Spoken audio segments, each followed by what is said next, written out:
All right. Are you serious? Are you serious? Today I'm sitting here in Orlando, Florida with my good friend, brother, Rabbi Stephen Bendanoon. I don't know what my name is.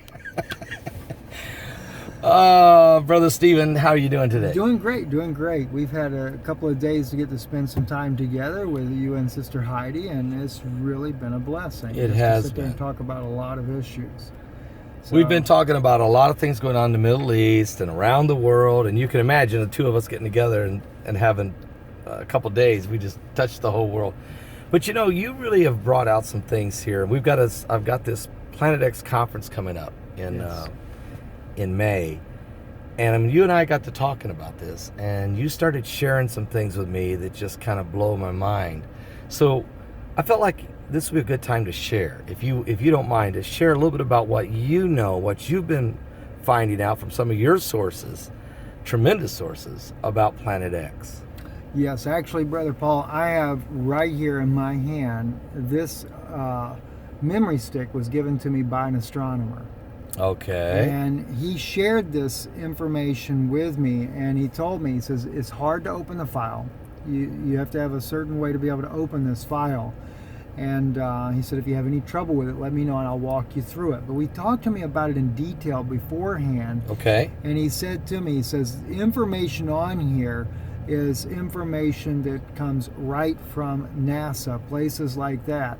And of course, he said, Planet X is real. Now, he's an astronomer. He's an astronomer, but he doesn't call it Planet X. Okay. All right. He uses their technical name, and I forget what he actually called it at the time, but he tells me about. He said there was one astronomer that is accurate in his information. He said that was the guy from South America that when he was much older, and this guy that gave this to me is like in his 70s as well. He says to me that this. And again, I forget what he called it now, but he doesn't call it Planet X. He said it's coming in. It's in behind the sun.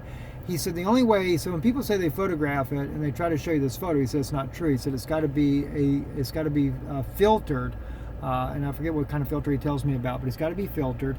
And he said then you can get the image. Well, I've got images here of Planet X on here that he give to me as well in this. What? But then he gives all the technical details about this, and I mean, it's way over my head. So what you're saying is they don't call it Planet X or Nibiru. No.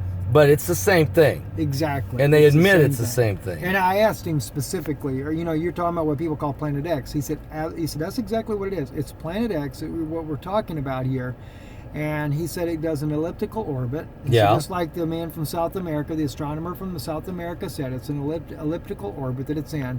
And he said, it's going to come through. He said, now I asked him though, because I wanted to know, when is it coming? Mm-hmm. He said, that's one piece of information that I didn't, he said I needed one more in order to give the calculations of its actual orbit. He said, but in my opinion, okay, any time between now and 2025, he said, I believe it will come through. He says, now it's going to boomerang coming out, when it comes out around the sun. Is it like a perihelium? Does it